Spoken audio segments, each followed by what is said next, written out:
Today is January 4th, 2018. My name is Joe Todd. This is an interview with Roy Lee Clarkson in Bartonsville, Oklahoma. Sir, where were you born? El Dorado, Kansas, And when's your birthday? September 7th, 1953. Who is your father? Roy Lee Clarkson, And your mother? Irma Audine, Wilhite Clarkson. Wilhite. What was the middle name? Audine, Audine? Irma Audine. A-U-D? Yeah, I believe so. Okay. Did you go through school in El Dorado? No, I didn't. I went through a little country school called at Rosalia, which is 12 miles east of El Dorado. What's the name of the school? Rosalia, You know how to spell that? Rosalia. It was originally Rosalia when it was grade school. When it became high school, it became when they consolidated, it was Flint Hills High School. Okay. What year did you graduate from high school? 1971. 1971. What type of work your father do? He was a highway worker. He worked for the state on highways. Okay. Now, did you live in El Dorado? Did you live out? Lived out in the country. Okay. Lived out in Rosalia. Farming community. Done a lot of farming. What chores do you do on the farm? Oh, I was milking cows, feeding them, and haying horses, and take care of the chickens, and gardening. Favorite things. How large is the farm? Grandpa had a farm that was well over, I would say, close to a little over 2,000 acres. What crops did you raise? He mainly raised corn and milo and baled hay. Okay. How many cows did you milk? Usually he only had about 3 or 4 in there. Okay. He didn't have that many. It was just things we used for personal use. That was about it. What tractor did you have? John Deere, of course. John Deere. Were you out in the fields plowing? I plowed, disc, planted, sometimes helped combine, haul the grain out. What was your favorite chore on the farm? Favorite one? I guess was going out in the hayfield and haying, What was your least favorite chore? cleaning out the barns. So, hay and what size bales did you have? He mainly had between 80 and 90-pound bales. Did you buck bales? Yeah. Oh yeah, that was the only way you made your summer money was if you Yes. didn't buck bales, you didn't. I remember those days. And it was very cheap too back then. I went up to visit my cousin here a while back. It's all mechanized now. Yeah, that's the bad part. Kids nowadays don't realize that 10 cents a bill was pretty good back then. That's right. How large was the school you went to? It was a fairly good sized school, but most of the classes were anywhere from 15 to 25 per class. My senior class when I graduated, there was 18 of us. 18. Who was your favorite teacher? I would have to say it was Mrs. Fritchie. She was a music teacher. What was her name? Fritchie, Why was she your favorite? she just made things interesting. And she took time with a lot of us, She was real good at music. She took us a lot of times to the festivals and all that. She was a good enough teacher that a lot of us walked out of there with first place and everything and put our school right up there at the top for the state. Yep. Where's the nearest movie theater? El Dorado. El Dorado. Yep. How often would you get to El Dorado? Every weekend. Every weekend. That was every Saturday morning. Go paying bills and grocery shopping. How often do you go to the movie? That was might be once a month, or if you got lucky, twice. Okay. Do you remember the Gulf of Tonkin incident in 1964? Not offhand, no. That's when they said the North Vietnamese attacked our ships in the Gulf of Tonkin. Okay, yeah. And that's what Johnson used to, Infiltrate them, yeah. Yes. Yeah. Where were you when Kennedy was assassinated? School. What did you think? I was really hurt at that point because I thought he was pretty good. You know. What did you do after high school? First thing I went to mechanic school. Until the school I was going to, they closed it down because of funding. And I went to driving trucks. And in 1973, I decided that if I was going to do this, I'm going to make a career out of it, and went to the military. What company were you working for? Well, I mean, what school? The school that you went to. What was the name of it? Which, what do you mean, the U.S. Trade School was Yes. for the mechanic, was U.S. Trade School in US Kansas Trade. City. Okay. It no longer exists anymore. They totally closed it down. Okay. And who were you driving for? Driving trucks? Kansas, well, I started out driving for Hertz, retrieving trucks, and then went to El Dorado driving for Kansas Aluminum, which made patio doors and windows and all that. Okay. Delivery truck driver. Okay. Now, did you enlist or were you drafted? I enlisted. I was a volunteer. Okay. When did you enlist? In August 28th of 1973. In the Army? Yep. Why did you join the Army or the Navy, Marines, or Air Force? You know, I really didn't know at the time why, but now after the wife's done our history, that's what all of our family done. Because all my ancestors was in civil, you know, wars and everything. And, they were all Army. Where'd you go for your basic training? Fort Leonard Wood. Fort Leonard Wood. Tell me about basic. It was pretty good. I was actually the oldest one in the company at the time because all the others were like 17 and 18, and I was the only one that was 20 going on 21. What type of training did you have?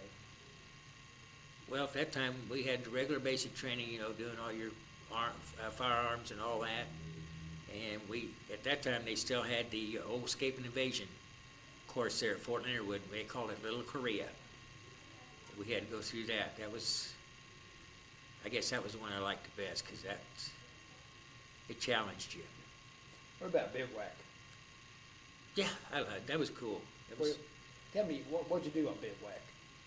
Well, we bivouac, you know, stayed out there overnight and all that. We went and attacked places. That's where they incorporated the escape and evasion because that's where the seniors would come out and capture us, bring us in and everything. What was it, bivouac? Mm-hmm. That was the ending of the bivouac was when you went through the escape and evasion course. What's your most vivid memory of basic? I guess it is the escape and evasion course, and at the end of it being the drill sergeants and everything. They were real good. They made a good impression on people. After basic, where'd you go for your AIT? Matter of fact, I was in the last group that went through Fort Ord, California for the transportation school. What'd you do in transportation school?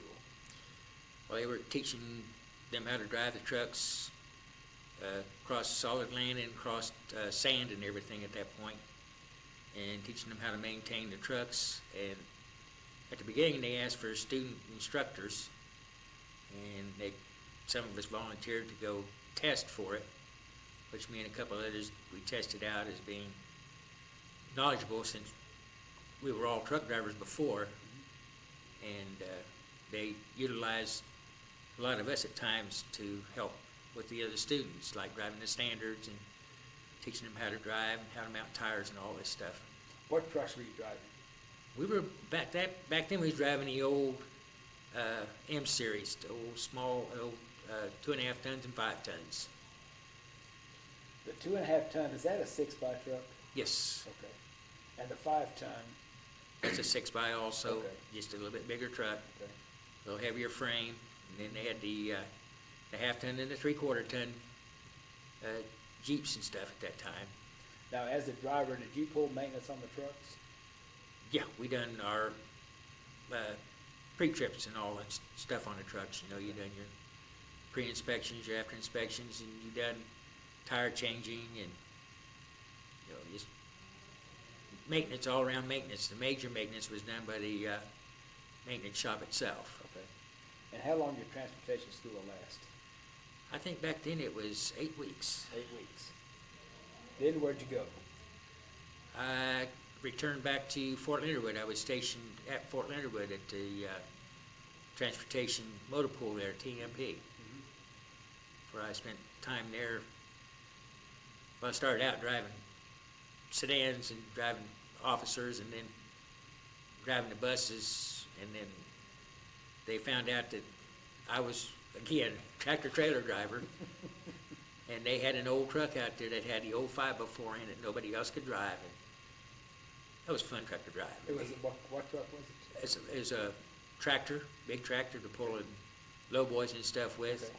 and it had the old 5 and the 4-speed transmission in it. Nobody else could drive it. Well, there was only a couple of us there who could drive that truck. Yeah. You had the old split sticks, and you had to reach through, and that's when I found out that the one heavy-duty 10-ton wrecker we had a 5 and a 2-speed in it, 2-sticker, and they ended up, the rest of my time there, I was operating it for them.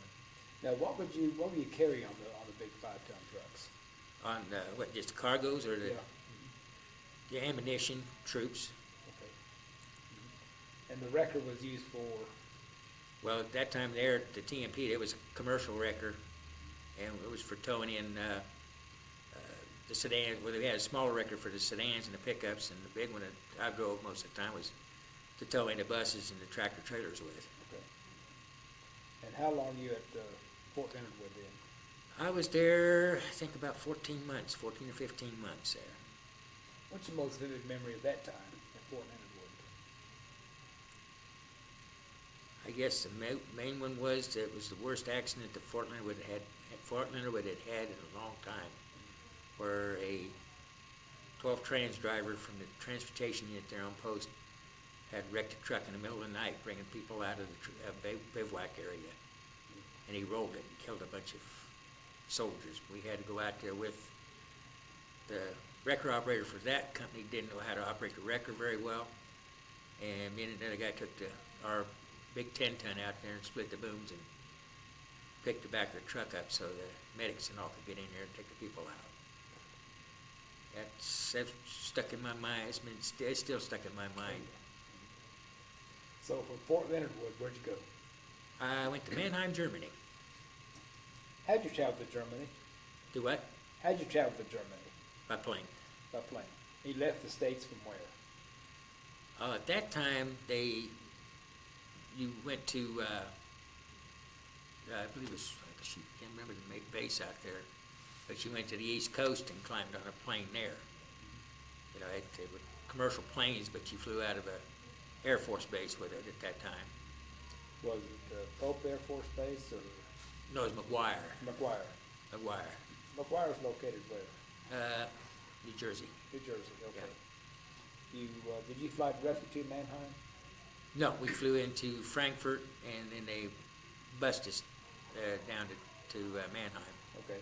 What unit were you assigned to? I was assigned to, I can't remember the unit now, it was a transportation unit there. Okay.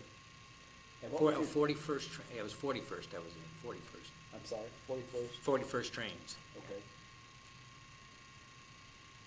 Were you assigned to a division or was it an independent unit? Well, there was a company there that had the 51st, the 41st, and the 590th. Okay, We were at Turley Barracks, okay.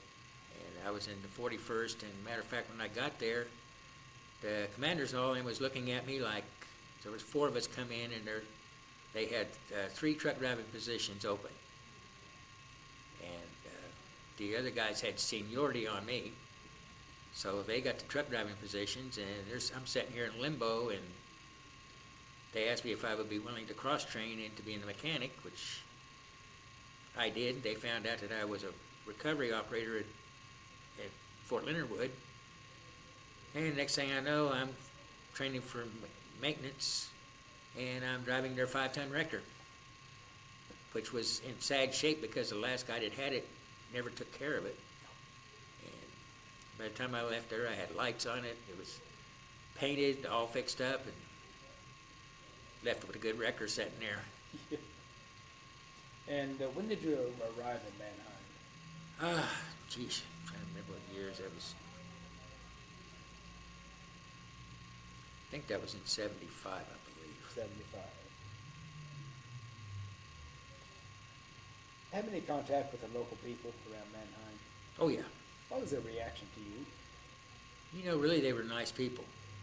They really were. There was some of them, well, they were real nice, especially like Christmas time. They had a thing where the Germans would come in and pick some of us up to go to their house for Christmas and all that, which me and a couple other guys got lucky. We got to go to one of the houses out there, and the couple were real nice. They, had a couple of younger German kids there, and it was really, really nice. We learned a lot of the culture, and I was interested in learning the language, which in turn it helped me because they seemed like they took an interest in trying to help me learn the language. Matter of fact, after that Christmas, my rest of my time there until I left, they become very good friends of mine. And all my other trips back over there until they passed away, I'd go up and then see them. Ever come across any of the old German World War II soldiers? Yes. What was their attitude? I was worried about that, and most of them that I come across, they understood, and they weren't real bitter, but you could tell they were standoffish. But after a while, they'd warm up to you. It was one of them you just had to warm up to them and let them warm up to you. You couldn't push them because if you did, you got a real bad reaction from them. Yeah. And you said you stayed at Turley? Turley Barracks. Turley Barracks, is that? That's the ones downtown. Okay. Well, near downtown. Yeah. Okay. And what's your most vivid memory of Mannheim?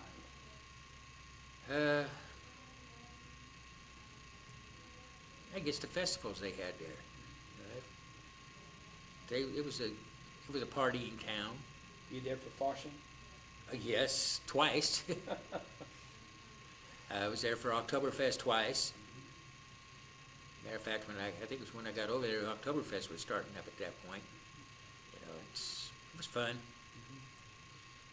Yes, I've been there for Fasching, but not Oktoberfest. Oh, Fasching is good. Oktoberfest is tremendous. Yes. That's what I've heard. Did you travel around Germany?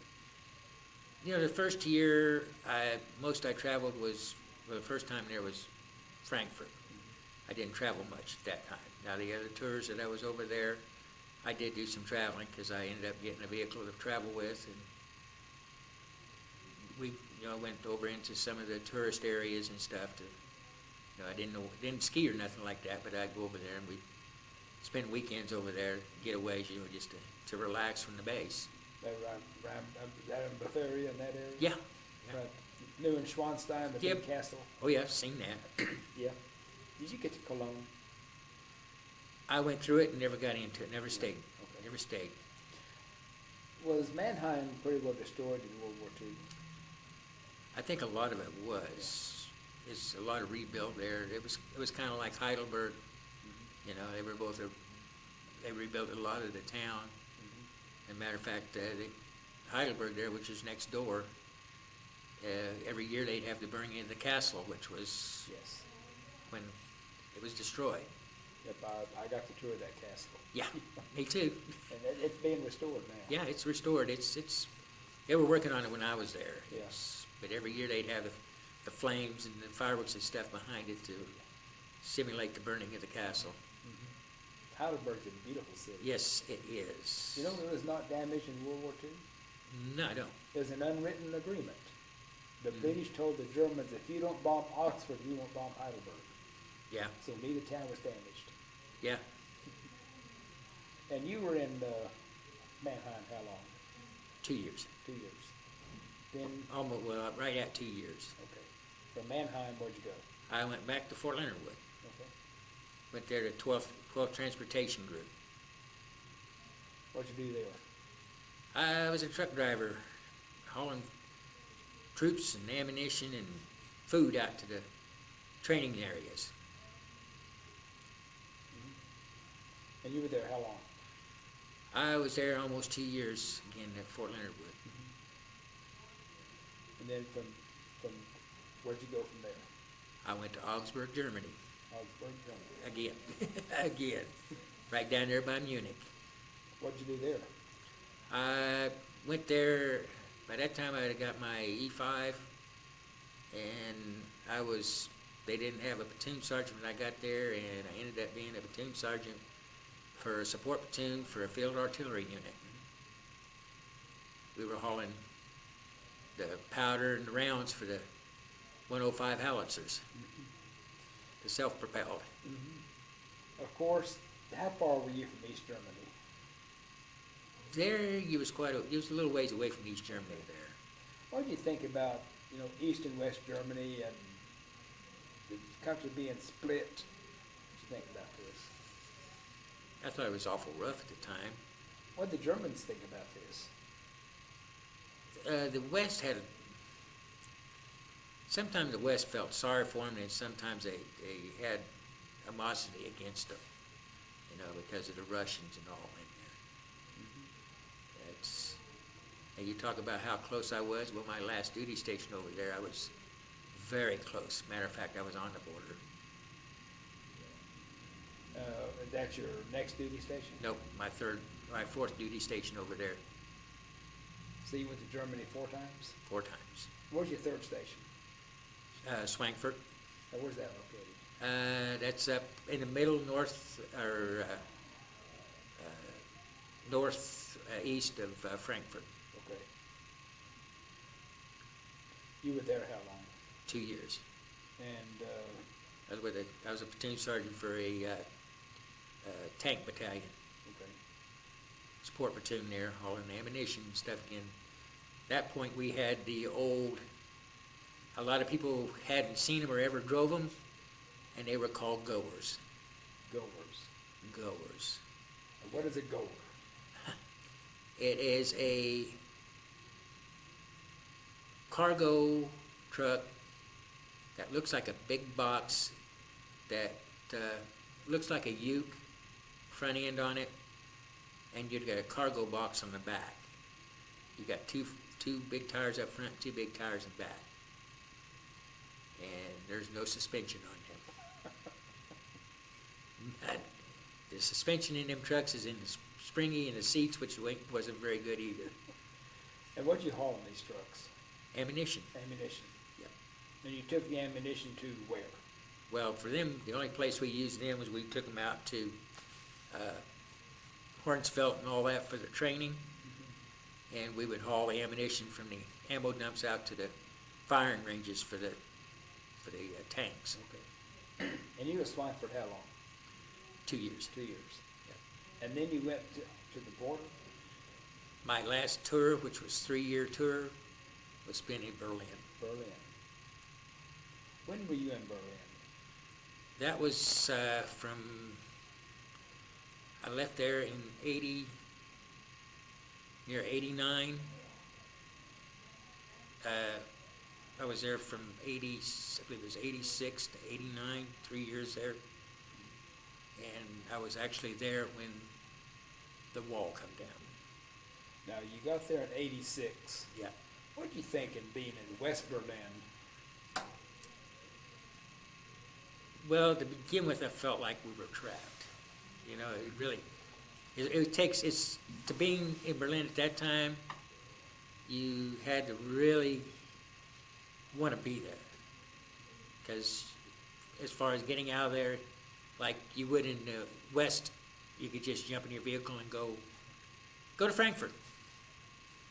There, you didn't jump in your vehicle and go to Frankfurt. You planned it a week or so out when you were going to leave Berlin to go to the West, because you had to get all these documents and papers and approvals to go across the corridor from east to west.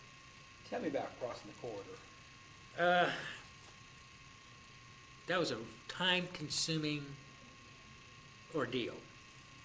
You would, you'd start in Berlin itself, and you go up to the checkpoint to going into, getting on the Autobahn and going through the corridor itself. And you would take your paperwork along with your ID and whoever else was riding with you, their IDs, and you'd take them, one person only would take them up to the shack, and you wouldn't see nobody.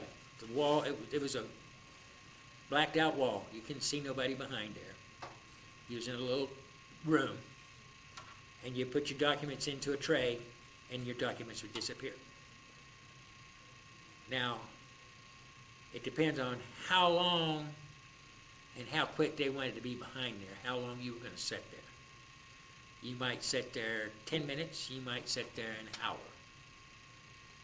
But once you put them in there, you couldn't leave that room. So you had to sit in there and wait.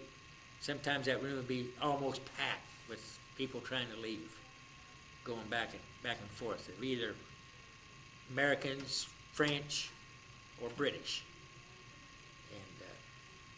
And they'd bring your documents back, and you had a map of how you would go out, where you make the exchange. You head off of one Autobahn to another one and head west, and you would follow the exact route. Is this the map they gave you? This is the map we had there in Berlin. They would give you the map. This was a route that you went. Do not get off that route. Because if you did, you would see a Hind helicopter, Russian helicopter, right at your front door, looking at you, telling you you're off route. You don't belong here. And going down the route, if you watch off to the side, you'd see the helicopters flying along checking you. And you get down to the other end where you're going to cross over from east into west, and it's the same thing again. This time, you stop, you put it in for the Russians, they do their check, then you go over the border, and you present your documents again for the west side to look at, which was, you looked at them face to face, because they just look at your documents and say, oh, you're a soldier, have a good day, enjoy, we'll see you on the, and most of them will ask you, do you have your return trip documents yet? And mainly when I would go, I'd always have my go and return documents with me. And I'd say, yes, I do. They'd say, well, can we look at them, make sure they're correct here before you get back here? That way, you know, we have no problems. And they'd look over the documents, make sure they were correct. And so I'd be ready to go when I come back. Because all you do is stop there, look at them, and say, okay, here it is. Okay, yeah, you're good, go. You know, there's nothing they'll hold you up about. Now, in the corridor, was it Russian guards or East German guards? Both. And you fueled up your vehicle before you went in the corridor, because there was no place for you to stop and get fuel going through there. How far is it from West Berlin to Berlin? I believe, if I remember right, it was about 3 and a half hour trip. About what it was. You couldn't stop? You could stop and go to the restroom, but you could not. They had little rest areas along the way. You could stop and go to the restroom. But as far as fuel, food, you wasn't going to get none of that there. Yeah. You know, you got in the corridor, you drove, you got out of the corridor. And that was the same thing when you was in Berlin there. There was Checkpoint Charlie, actually where the wall first come down at Checkpoint Charlie. We would take tours over there. And weekends I had nothing to do, and I drove a bus. And some of us platoon sergeants and senior NCOs, which they preferred, we drive the bus over for the people that go over and shop over there. And we'd take them over, and you go through a maze. That's why they wanted us to drive, because you went through a maze with them buses. It was tight getting through there with them buses. And you would go up in there, and they would check you at this point, you go in, you'd stop, bus driver would get out, or else the guide that was with us would take all of our documents and go and process them and come back in, hand them back to everybody, make sure she had all the documents, or he had them, and then we'd go on in. We had a certain route, we would go in and park downtown. They had a parking area for all the buses.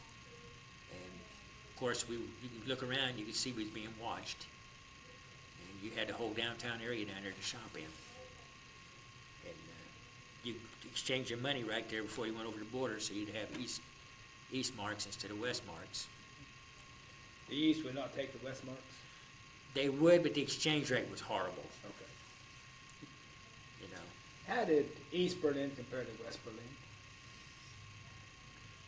Trashy.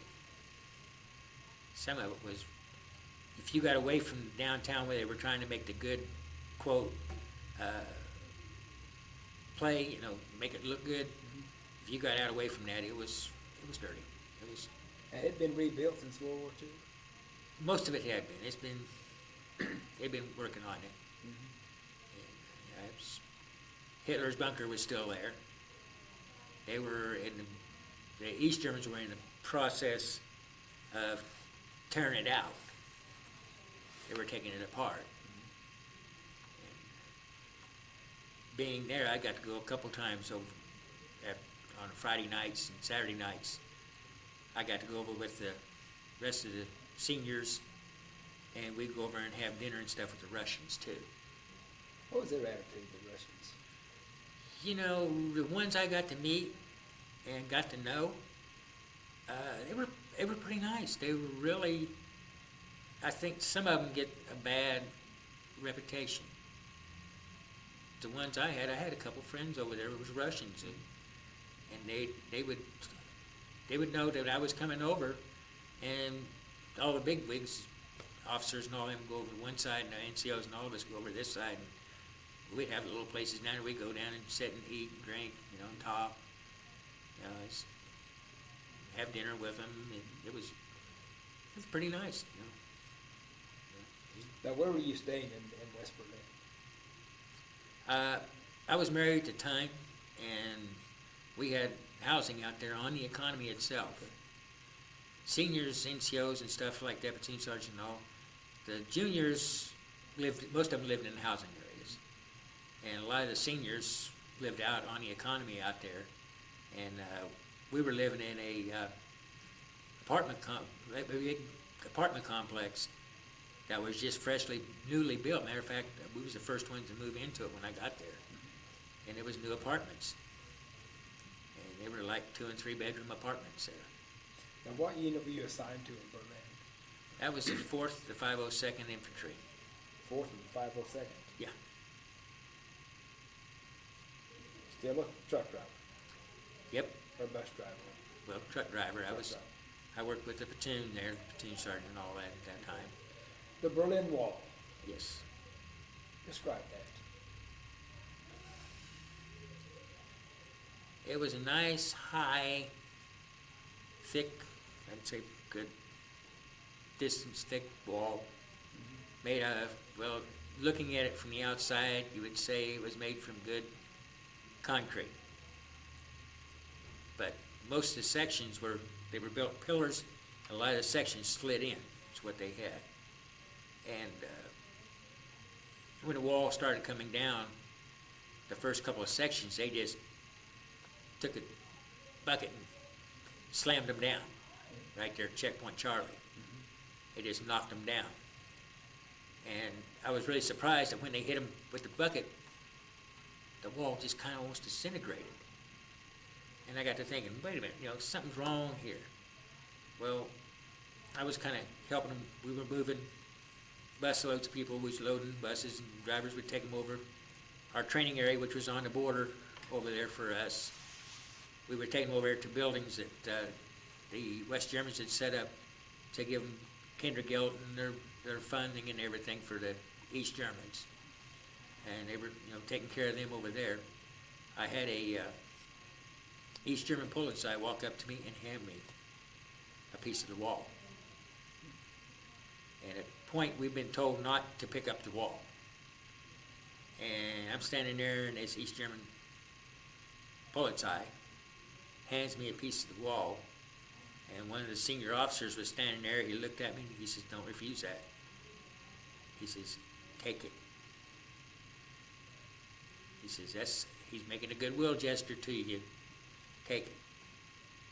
And it was informed that some of us up there had already got pieces of wall given to us by the east, and we got to keep our pieces, you know. That was before they started people collecting them. Oh, yeah. And at that time, I looked at the piece, and I'm going like, wow, mine was about this big.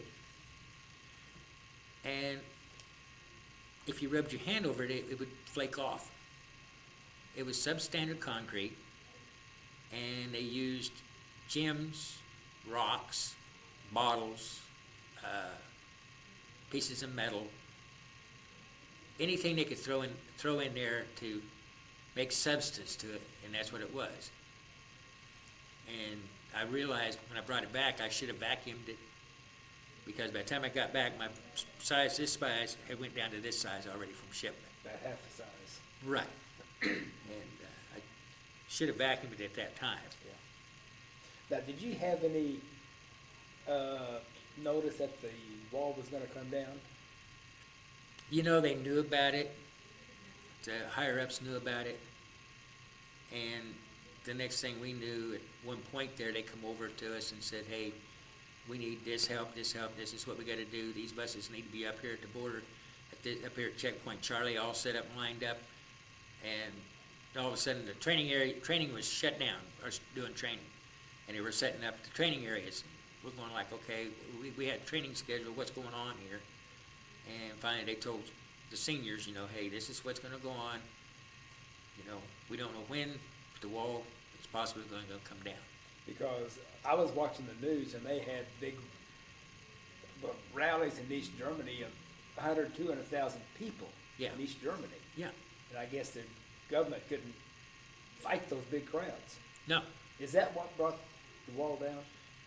I really don't know. I don't know. I don't really what it brought down there at Berlin, but I couldn't say. I think it could have been. I think it was the people rallying against it, and the East and West have been talking a lot more, you know. And it's, So tell me about the wall coming down. oh, it's just they brought in cranes and track hose and wrecking balls, and they'd come up there and just started knocking it down.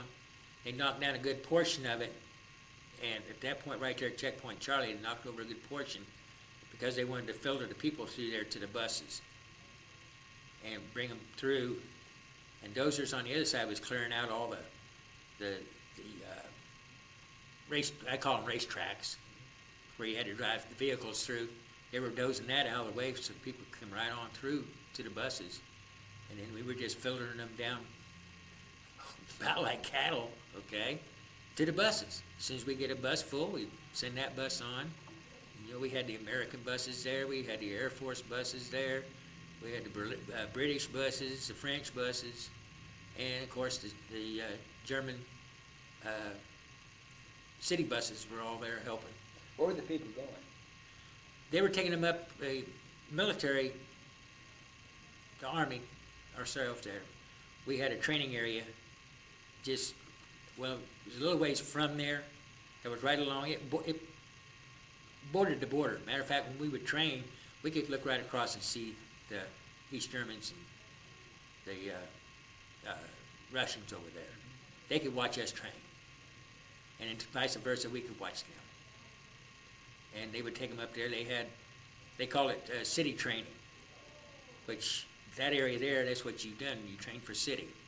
And all these buildings we had looked like, you know, big tall buildings, small houses, and odd and ends. And they had a couple of the bigger buildings set up to as mess hall,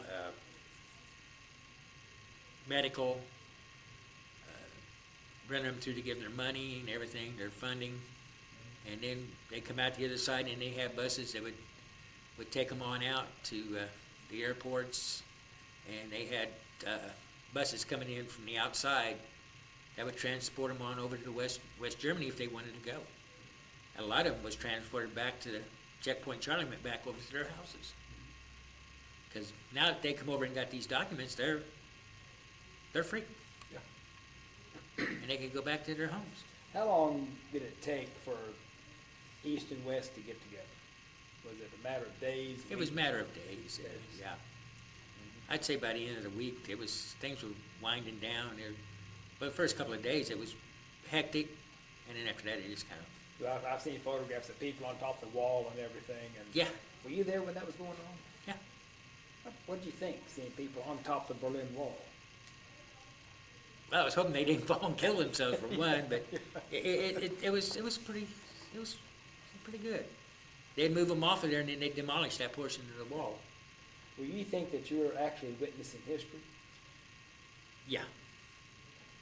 I knew it when the wall come down. I said, "Man, I'm here for history. I don't believe this. Yeah. I can't believe what's happening. You know, here I am. You know, someplace that history's being made. It's really weird." So you left Berlin, and now when did the wall come down? See, I'm trying to think of it. I left Berlin in December. I believe it was either October or November. There's when that wall was coming down. Of 89, Of 88. 88. Of 88. Because I left there in 88, because 89 was when Desert Storm started up near the Yeah. end of 89. So you left Berlin in October of, or December of 88? December of 88. Okay, okay. I remember that real well because I got back, and 10 days after I got back, my father passed away. Oh, I'm sorry. That time period there, I remember that well. So you got back December of 88. What'd you do? Well, of course, vacation there, and then I got, ended up going to, as soon as I come back, I was scheduled to go to ANOC. So, To- ANOC, Which is? Advanced NCO Academy. Okay, I got to go out to Fort Eustis okay. for school. And from there, they shipped me to El Paso, Texas.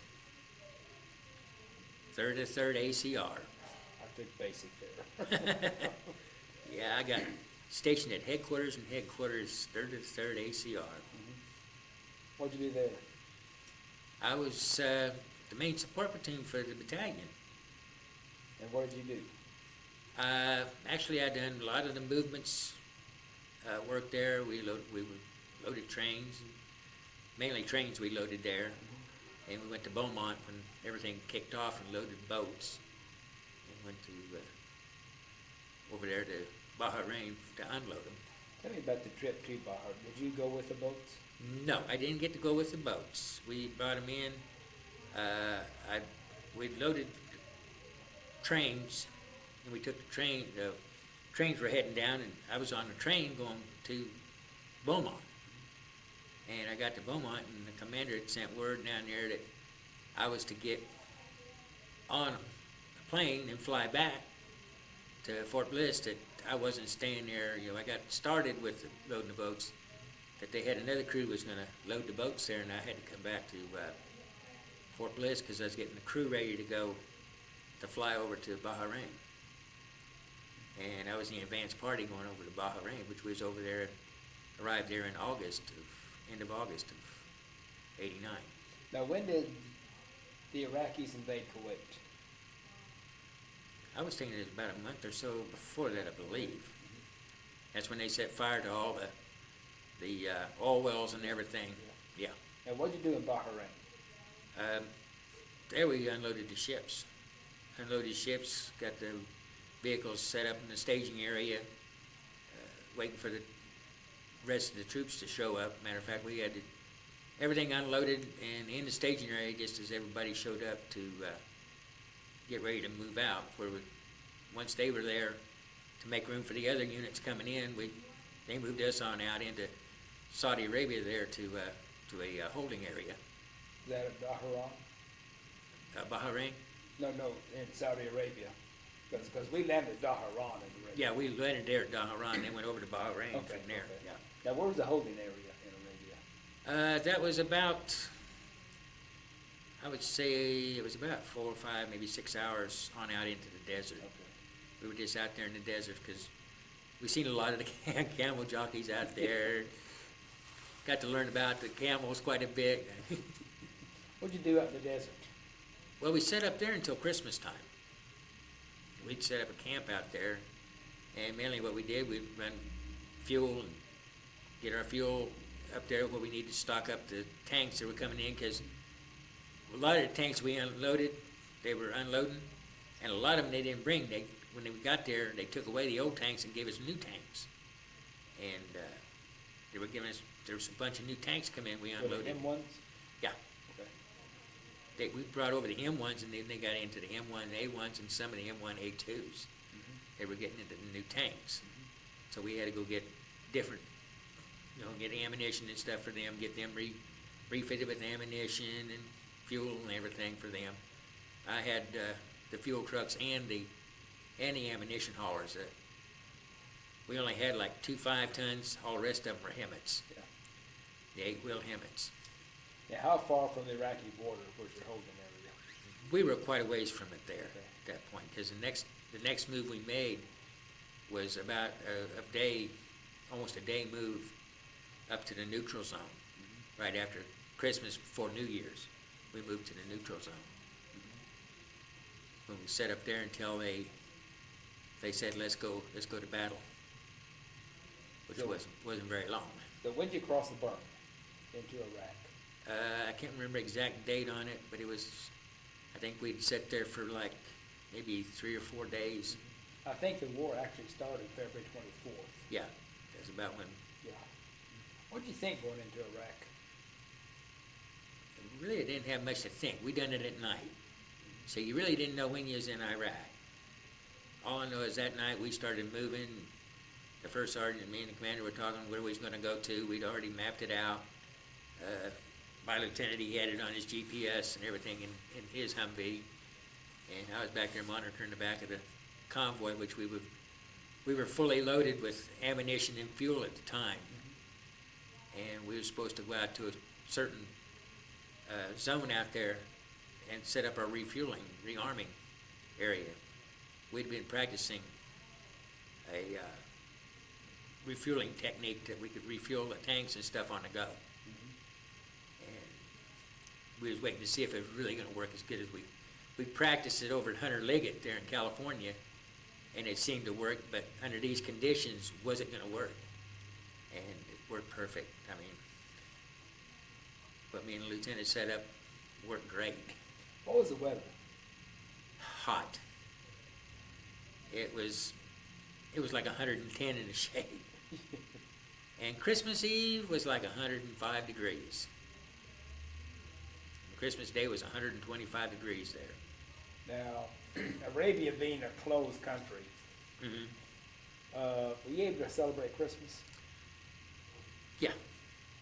Yeah, we could celebrate it there at our encampment. Matter of fact, while we were sitting there waiting to everything to start, a lot of us that had been there for a while, like me and my crew and some other people, King Fod and all them, extended their hand to say, these guys need it a couple days away. Can you let them go for a couple days? And they sent buses down there to our encampment to pick us up, and took us up to his tourist area, his little area that he has, his I guess you'd say his partying area. There had a bunch of buildings up there that had bowling alleys, movie theaters, restaurants, motel. Everything there was free to us at that point. We spent 2 days there, spent overnight there, and got to go bowling and movies and eat and have a good time. A nice, hot, clean shower inside of a room. Because when we went over there, our chaplain could not wear the cross. He had to wear a happy face. Yeah. They could not have the cross in Arabia. No, you can't. No. So you go into Iraq. What do? Well, first thing we set up, first refueling, we was actually supposed to have a unit ahead of us, and that didn't work out because we looked up and seen the Iraqis coming over the hill at us. We had a surprise that morning. And our luck was the unit we were refueling was there on time, well, actually, a little ahead of time. And while they were waiting to do all their refueling and everything, they were up there ahead of us, protecting us while we done the refueling to them. Were these Iraqis coming over to attack you or what? They were coming to blow us up. Oh, They were coming to take, that was Republican, part of the Republican Guard. They were coming to take us out. And they had a big surprise, because once we were getting them guys refueled, they weren't in very good shape, because the units we had there, that was their job. Go work on the Republican Guard. And we'd been there we'd moved a couple times, reset and refueled, rearmed. Most of it was done at night, all the way across, and then they come up to where we was nearing, I think it was like 90 hours already. And we were set up we went and, the tanks had slowed down, we went up to refuel them up front, and got done refueling them, coming back, and we're getting ready to, as a matter of fact, I was talking to my old unit, plus 4th of the 502nd and the 5th of the 502nd was there. And a lot of guys that I used to know that was there, wondering, what, you coming over here with us? No, I'm over here with the tanks. And we were all sitting there prepared, because they were supposed to go up behind our tanks to take out Saddam. so you were with the tanks and not with the 50? Nope. I was with the 3rd ACR at the time. over there. 33rd ACR? Yep. Okay. Armored Cavalry Regiment. Yep. Out of Fort Bliss. Yep. And you had the M1 tanks there? Yep. Yes, okay. Yeah, we had the M1s. How far in Iraq did you get? We were about 50 miles from Baghdad. Why'd you stop? That was when the president and all the others said, stop. We were doing peace talks with Saddam. And General Schwarzkopf and all them said, stop. Hold up. Stay where you're at. We sat there for, I guess it was about, 8, 9, 10 hours. We sat there out in the desert, all of us waiting to still move forward. And we got the orders to turn around and come back to Bahrain. What'd you think? Well, at the beginning, I was wondering, this can't be over already. This can't be, it can't be happening. And we're getting, commanders and them and getting mixed signals of what's happening. And on the way back, we're running into the children and stuff out there, and a lot of them hadn't been taken care of for food. We had an extra, one of my trucks hauled the MREs, and my commander and the battalion commander all told us, if we run into refugees out there along the way, and they need food, feed them. Mm-hmm. Just make sure when you did, don't give them pork. If you had pork, separate that, and, give them MREs and feed them. And which we did. On the way back, we ran into 2 or 3 groups, and a lot of kids were very appreciative of what they could get, But we got back to Bahrain, and we're set up there, and I'm sitting there like, okay, what are we going to do? We're going to regroup, rearm, and we're going to go back out again? They're like, no, we're going home. I'm like, oh, wait a minute. I said, we can't load that stuff on a ship. I said, we got to clean it. And they said, yep. They're setting up cleaning areas. Of course, we had to go steam clean the underside of the trucks at that time. And I didn't know at the time they were going to pick out a crew to stay back to clean everything. They had some other units and stuff was going to do the cleaning. And I was up there working under a couple of trucks. Commander come up and grabbed me by the shoulder and says, you get out of here. And I said, what? I said, no. He says, you go back and get your gear. He says, you're on the first plane out of here. So I was on the first plane coming back to Fort Bliss. And when'd you leave? I don't remember the exact date on that when we left, but it was, I'm wanting to say it was February into March. 91. Yeah, of 90. Well, the war was 91. 91. Yeah. February 91. Yeah. You went back to Fort Bliss? Yep. What'd you do? As soon as I got back to Fort Bliss, we got everything back on the trains and unloaded. And as soon as they got everything unloaded, the commander came up to me and says, "What are you going to do?" I said, "Well, I've got just a little over 18 years in." I said, "I got less than 2 years to retire." And I said, "I'm putting in for retirement here next year." And he said, "Good, I'm glad you said that." I said, "Why is that?" He says, "Because they're wanting to send in an E7 and E8 up here." And he says, "I didn't want to stop on your toes, you know, because everybody we took over, we brought back with us." Do you take many prisoners in Iraq? We had another truck set up for hauling prisoners. We hauled a few, and matter of fact, the night that we stopped waiting to go ahead, we had about 3, 4, I think it was 4.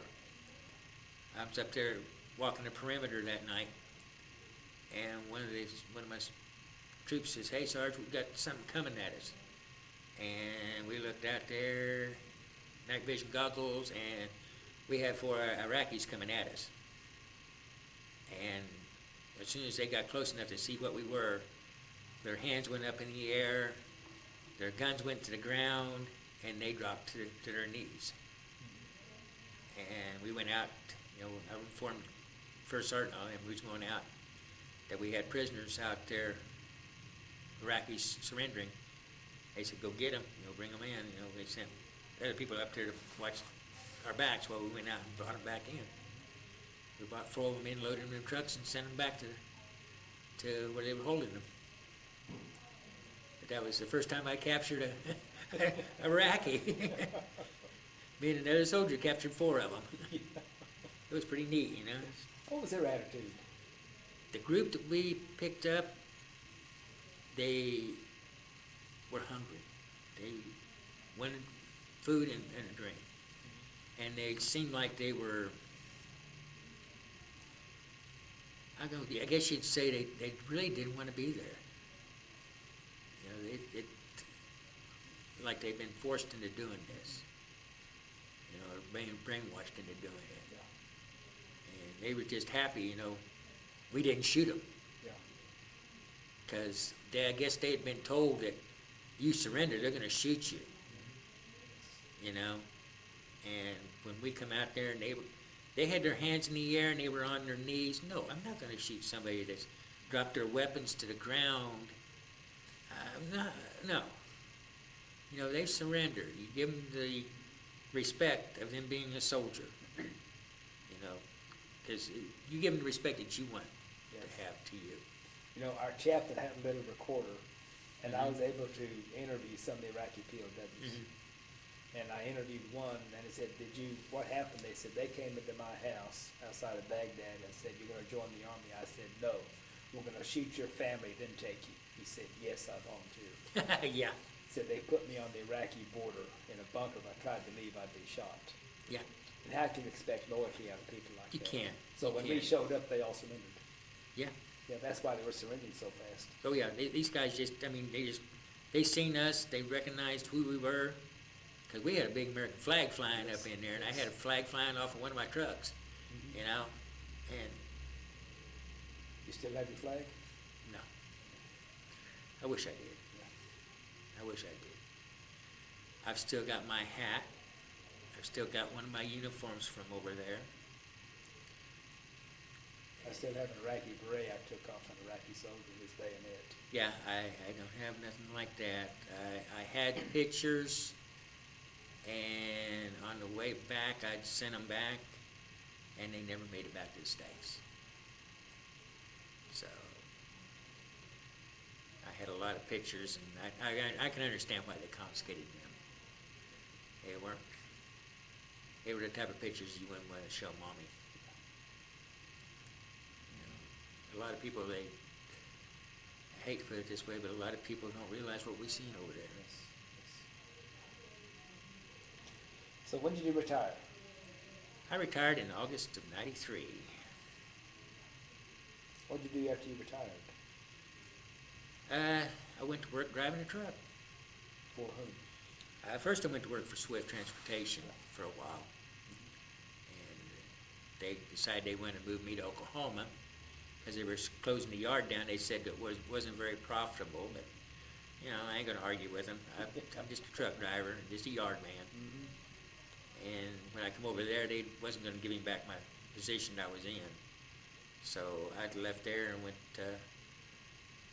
actually I went and flew back to, drove back down to El Paso. I'd lost my brother, and I needed to get away from Kansas in the area for a while. I went back down to El Paso because I had some friends down there, and I drove a grocery truck for a while, and then I worked for Budweiser for almost a year. When'd you come to Bartlesville? Well, we all got laid off at Budweiser because a couple of drivers complained about if their truck went down, what the old truck they had to drive. Well, the boss got tired of hearing them complain and fired us all. Instead of just firing the ones that were complaining, they fired us all. And I went to work at Phillips Petroleum up there in Borger, Texas. And I was there, I guess I was there about 4 or 5 months. And the guy that was running, the head security guy, he was getting transferred to Bartlesville. And there was like 3 or 4 positions up here open in Bartlesville for security. And he come up to me and asked me if I ever thought about moving to Bartlesville. And I said, why? He says, we got a position walking out at the research center here in Bartlesville. And he says, it pays $2 or $3 more an hour. And I said, fine, I'll take it. You know? They even paid for me moving up here and everything to Bartlesville. I worked for about a year till I met the woman I'm married to now. I went to work for Aero Trucking. Because she said, you like truck driving? Let's go back to trucking. Well, I've done heavy haul for Aero for almost 10 years. Yeah. And when they shut down Aero, I went to another company for a short period of time and ended up having a heart attack. The guy that I used to work with at Aero, his mom owned an escort company, and he told me, you ain't gonna drive a truck again, you're gonna come work for me driving a pickup. And I'd done that for the last 7 years till I retired here. So you're retired now? Fully retired, but the complications I got with my back and neck and all, I can't be on the road a long time. Would you join the Army again? Yes. I like to do. Oh, go ahead. I actually miss it. And a lot of people don't understand that, but it was the closeness, the camaraderie. You had friends. Yeah. People really don't realize that, how many, you feel like. I like to do a word association. I'll give you some words and you give me your reaction. Okay. The first one is basic training. Fun. AIT. Getting experience. Fort Leonard Wood. Little Korea. Fort Ord. Sand and dunes. West Germany. Nice people, good partying place. West Berlin. It's confined. Berlin Wall. A border that did not need to be there. Lyndon Johnson. He was a pretty good president. Richard Nixon. He was fair. Ronald Reagan. I liked him. Desert Storm. Should have took him out. Saddam Hussein. A terrorist. George Bush. wanted to be in history. How do you want to be remembered? Being someone that protected this country. Anything else you want to talk about? Well, sir, this is an excellent interview. I want to thank you for your service and thank you for the interview. Thank you. And again, this is January 4th, 2018. My name is Joe Todd. This has been an interview with Roy Lee Clarkson in Bartlesville, Oklahoma. Thank you.